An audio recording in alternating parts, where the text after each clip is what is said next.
রাজধানীতে নির্বাচনী প্রচার এবং গণসংযোগে ব্যস্ত সময় কাটাচ্ছেন প্রার্থীরা। আমরা একটু প্রচারণার খবর জানবো। সহকর্মী তানফির মৌসুম মুগদা এলাকায় অপেক্ষা করছেন আমাদের জন্য। এই এলাকায় প্রার্থীদের প্রচারণা কেমন দেখছেন তানফির? এর সাথে ভোটাররা কি বলছেন, কারণ ভোটের আর খুব বেশি সময় বাকি নেই। ঢাকা ৯ আসনে হাবিবুর রশিদ হাবিবের আজকে আমরা দেখেছি যে নির্বাচনী প্রচারণামূলক কার্যক্রম সকাল থেকে শুরু হয়ে গিয়েছে।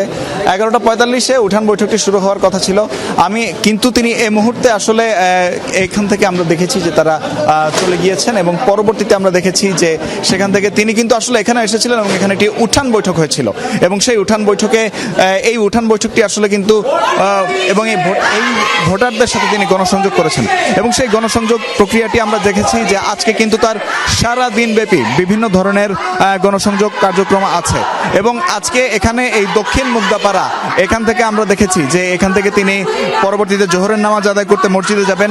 সেখান থেকে আরো অন্যান্য যেগুলো আছে সেখান থেকে কিন্তু আমরা যাব, যে এখান থেকে আমরা দেখব যে তিনি আসলে কিন্তু আজকে সারা দিন ব্যাপী তার বিভিন্ন ধরনের নির্বাচনী প্রচারণামূলক কার্যক্রম থাকবে এবং সেখানে আমরা দেখব যে আসলে আমরা দেখেছি যে বিকালেও আসলে বিএনপির অনেক প্রার্থীদের কিন্তু গণসংযোগ কার্যক্রম থাকবে এবং সেই গণসংযোগ কার্যক্রমগুলো কিন্তু পরবর্তীতে আমরা দেখব। যেহেতু গতকালকে শবে বরাত ছিল, শবে বরাতের পরের দিন হিসেবে কিন্তু আমরা দেখেছি যে অনেকেই কিন্তু গণসংযোগ কার্যক্রমগুলো দুপুর বা বিকাল এই সময়ের মধ্যেই নিয়েছেন। বৃষ্টি অর্থাৎ দিনের প্রথম ভাগে শুরু করেনি অনেকেই। ধন্যবাদ বিস্তারিত জানানোর জন্য তানফির। আমরা দেখছিলাম মুগদা এলাকার চিত্র।